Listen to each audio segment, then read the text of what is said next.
Up is a legal doctor. His name is Joe Gorman. Give it up. Oh, that's how you treat your medical staff in America. I should get a standing ovation. If you ever laughed at Scrubs, get ready to have it taken to the next gosh darn level. Keeping it PG because the sun is still out, right, ladies and gentlemen? It's exciting. Oh, getting your funny bone tickled and absorbing mass amounts of vitamin D in San Francisco, sweating and eating. I'm loving it, dude. Business as usual for me. Beautiful weather out here in San Francisco. It's exciting, dude. This is perfect get drunk outside weather. Am I right or am I absolutely right?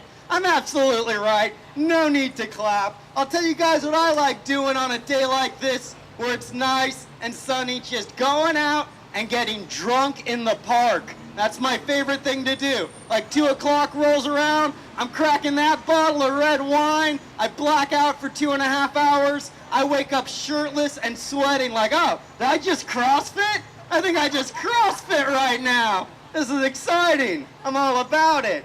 Working out, staying healthy, man. I'm 30 now, I'm at a very delicate age. A lot of my friends have children now. I don't know if you guys have seen this phenomenon happening on Facebook. You know, it's 2:30 in the morning. I'm scrolling through my news feed trying to look at pictures of ex-girlfriends in bikinis. And all of a sudden, my Coke dealer posted a video of his daughter's first steps. Like, what's going on, dude? I'm trying to take care of business over here, you know?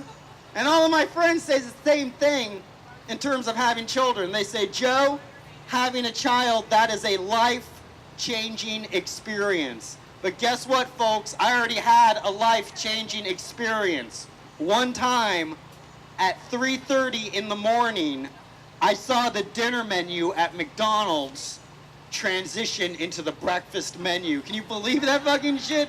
A food-based joke at a food truck. Yeah, it was like an aurora borealis. I was taking Instagram pictures. I was calling my parents, making amends, living life to the fullest. That was a life-changing experience. I don't need children to have a life-changing experience.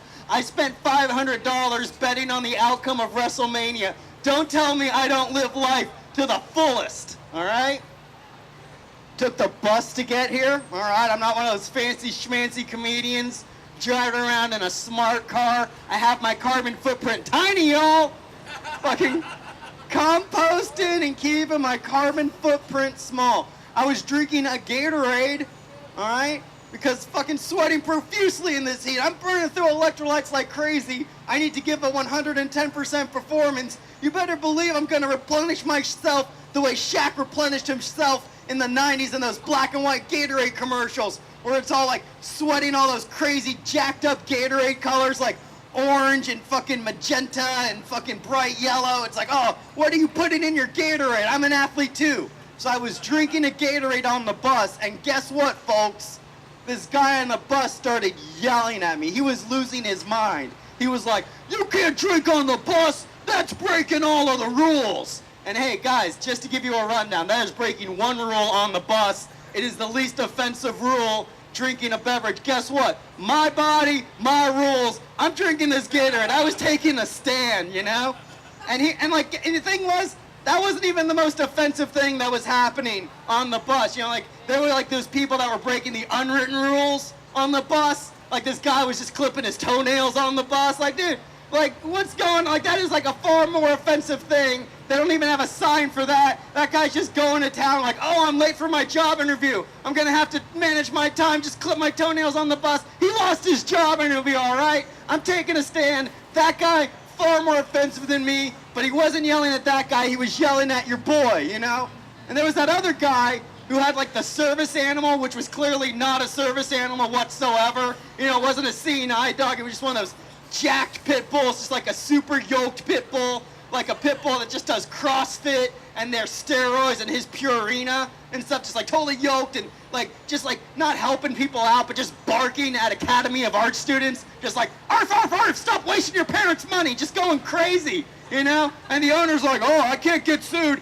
It's a service animal. When it barks like that and rips out your esophagus, that's how I know I have low blood sugar. Not buying it, dude.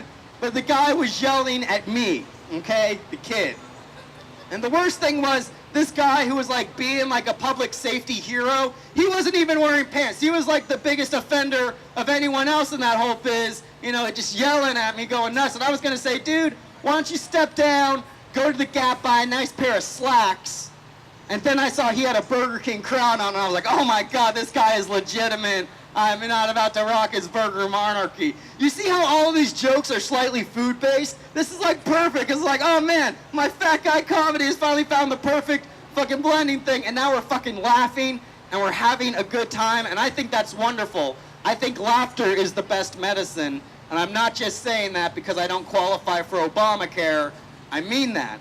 I live by the sword, you know, and I need some. Because earlier this week, one of the worst things imaginable happened to me, ladies and gentlemen. Oh, what happened? I'll tell you guys exactly what happened. The condom broke. Isn't that the worst? Yeah, I know. Those shock and awe is correct. You know, like, every time the condom breaks, I'm thinking, crap. All this heroin I'm trying to smuggle is now in my stomach. No way gives, all right? Hey, my name's Joe Gorman. Enjoy your food. Thank you so much. Give it up one more time for the Dr. Joe Gorman. Next comic coming up enjoys the Muppets, butts, and the musical style of Prince. Give it up for Kevin Renner.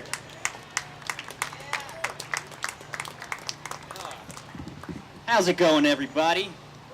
Yeah, having some fun. Guys want to have some more fun? Guys want to have a little bit of an impromptu dance party right now? DJ! We talked about this. Impromptu dance party! It wasn't as impromptu as it should have been. Cut it. All right, thank you. That was awesome. All right. Hey.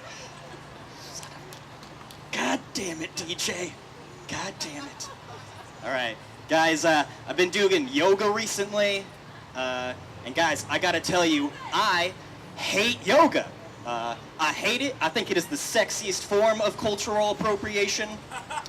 I think that yoga is a bunch of white people bullshit, and I know that because my life is white people bullshit. Like, I was raised Republican. My sister asked for a pony for Christmas and got a Spanish stallion. I'd just like to say, good people don't own horses. Let's go through it. The cowboys, the conquistadors, they even have the 4 horsemen of the apocalypse. They're genocide's favorite animal, and I don't trust them. Let's say, I don't know. I've played tennis with future CEOs. I call my herpes cold sores. Guys, I once entered into a beer festival and got first place with a pumpkin spiced ale.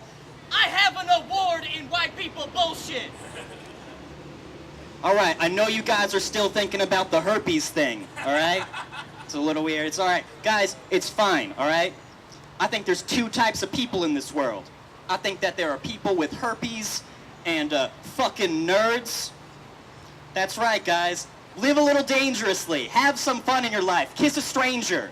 This isn't an STI, it's a red sore of courage. I don't know. I feel like I'm too adorable to do stand-up comedy. Because I got this sweet, handsome face. This baby face.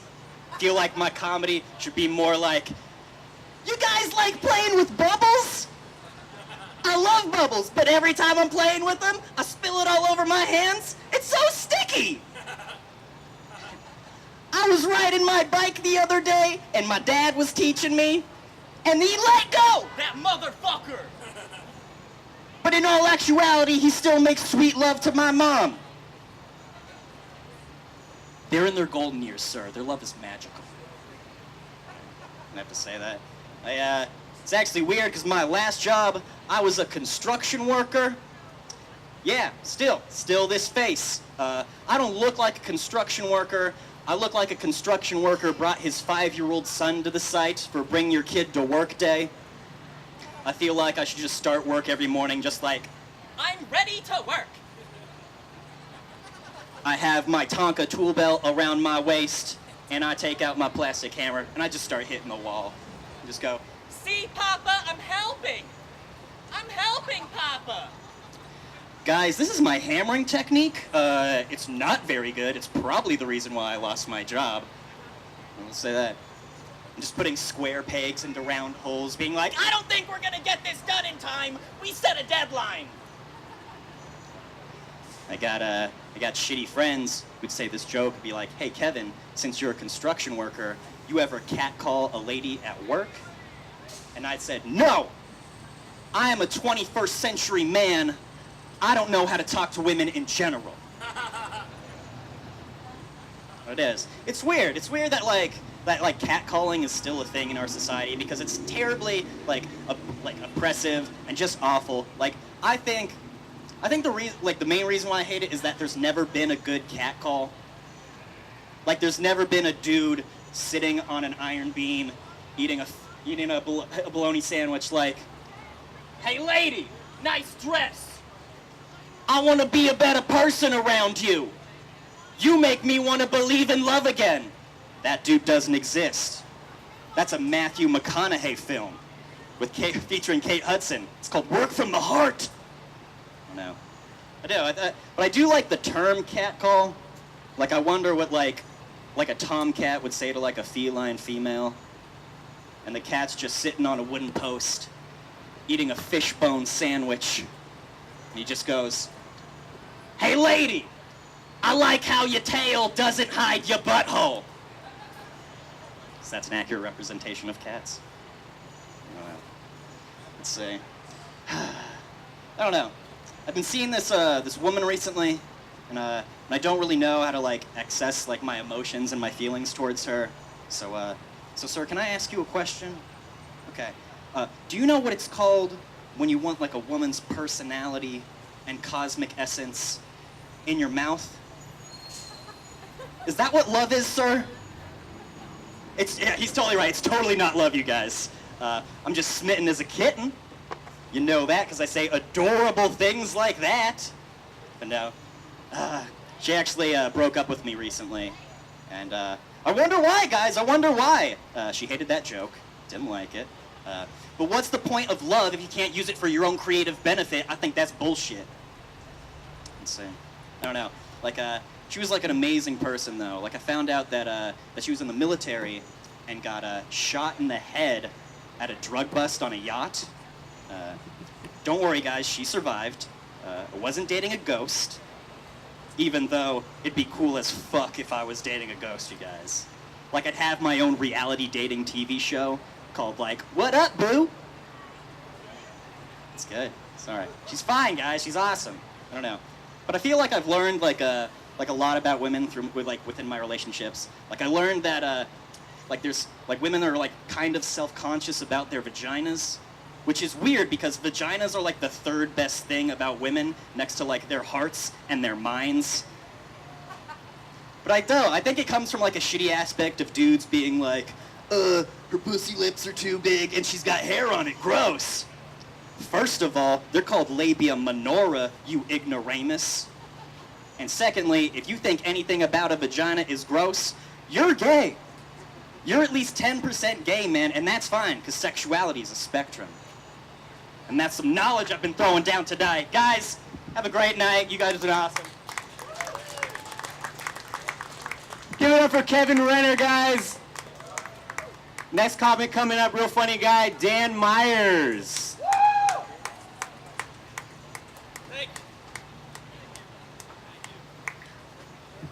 Thank you, George Chen, for clapping. By round of applause, who can hear me right now? I just want to know how deep I need to perform for. Not that deep.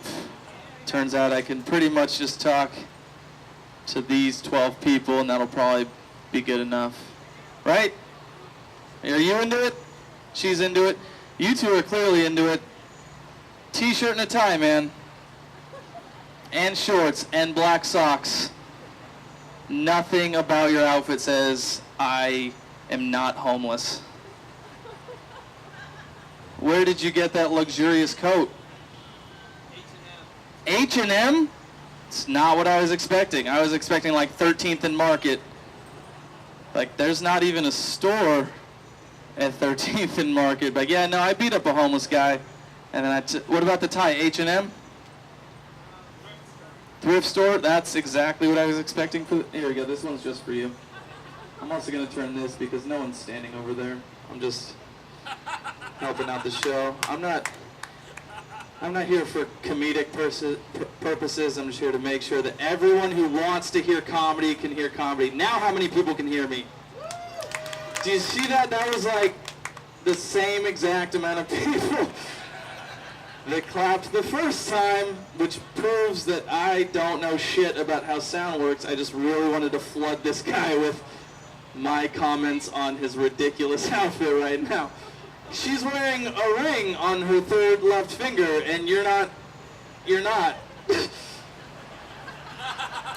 I noticed that you're not. Are you married to her? You are. Where's your ring? You left it in the bathroom this morning. You know what that means? That means he masturbated with his left hand in the bathroom this morning. I'm married, and I know it. I know. She's always like, where the fuck is my face lotion? I don't know. Probably within arm's reach of my wedding ring. Do you jerk off left-handed? No? Sure. Thank you for trying to make this go better. Sure, yeah, you know what? This one's for you. He can hear me. I can tell he's paying attention. By round of applause, who lives in San Francisco? Who can afford to do that? All of you. Okay, well, on behalf of all the comedians, fuck you guys very much. I don't live in the city. I work in the city when I'm not doing comedy. I make a lot of money doing comedy, though, which is pretty awesome. Like today, they hired me. They're paying me $400 an hour. But they only booked me for 7 minutes. But I also get to compete in an ice cream eating competition, so she clapped and then immediately started talking to somebody else. I'm listening. Hey, what do you think? Are you going to be in the ice cream eating competition? I'm talking to you now. Yeah? Do it. I'll barf on you if you want. She's not into it. Is this your boyfriend right next to you? I'm talking right to you. Don't turn to this mother. Who does he talk? Everyone knows I'm talking to you. All 12 people here know that I'm talking to you. Hold on. You in the Giants hat. Oh, that's your boyfriend right there? Does he work for a tech company? No? What do you do, sir? I can't hear at all. I shouldn't have asked someone that deep. You, sir, what do you do? He doesn't have a job. He's going to school. You look 40. I'm 18. You're ETing the extraterrestrial? What does that mean? I'm 18. You're 18? I've almost bought beer. Years old? Yes. I've almost bought beer. Swear to God, you're 18. You shouldn't be listening to this shit. This is gonna go off the rails. So, your dad left? The festival or your life? We won't get into it. So yeah, I make $400 an hour doing comedy, and about $200 an hour. That's not true. I drive for Uber. Did anyone here take Uber to get here? You guys did? What are you doing after the show? Because I might be making $420 an hour if shit goes right. Did anyone take a Lyft here? Who took a Lyft here? Nobody. All right, for sure. Uber's where it's at. I drive for Uber, and like so far the weirdest thing that happened in my car. I live in Pittsburgh, California, because I'm ballin'. If you're not familiar with Pittsburgh, it sucks, and I live there. And I got a request the other day for an Uber pickup, and I got to this house, and this little kid with a backpack came out of the car, and he walked to the back of my car. He's like, hey man, my mom made the request, and then got in. I was like, all right, this is a little weird, but I got to do it. I need the money. Where are we going, man? He gives me his address. I'm driving him to elementary school. And I was like, yeah, this is fucking uncomfortable, but I needed the money, so I was like, you know what? I have to take him, right? he has to go to school. I can't just turn to him and be like, hey, get out. You don't get to learn today because I'm not allowed within 500 yards of your school. So get the fuck out. That's none of his business. So I did. I drove him to school, and it was uncomfortable, but the most uncomfortable it got is when we got to the school, because like I pulled into the school parking lot, and so it's like a bunch of parents and their kids, and then me with whoever the fuck this kid is. And then I felt bad for him. I was like, damn, his parents don't even take him to school. He's in the Uber right now. So I was like, I'm gonna be nice to him. I gotta be nice to him. So I turned to him, I was like, hey man, have a good day at school today. And before he got out of the car, he looked at me and he said, and then slammed my door. I was like, well, fucking no wonder your parents don't drive you to school, you little dickhead. It's like, I was pissed, so I was like, I'm not letting this go. I pulled up right next to him. He's like high-fiving all of his friends in front of the school. I rolled down my window and I was like, hey, sport, have a good day at school today, I love you! You little bitch. I heard one of his friends say, hey, who's that, your mom's new boyfriend? I was like, fuck, solid burn, solid burn. I could tell the kid was sad and defeated. I felt great about myself. I felt really good. And then I could tell he had to defend himself to his friends. He's like, he's an Uber driver, you guys. And his friend's like, your mom's fucking an Uber driver? All right, you guys, that's it for me. I've been Dan Myers. Give it up for... Give it up one more time for Dan Myers, guys.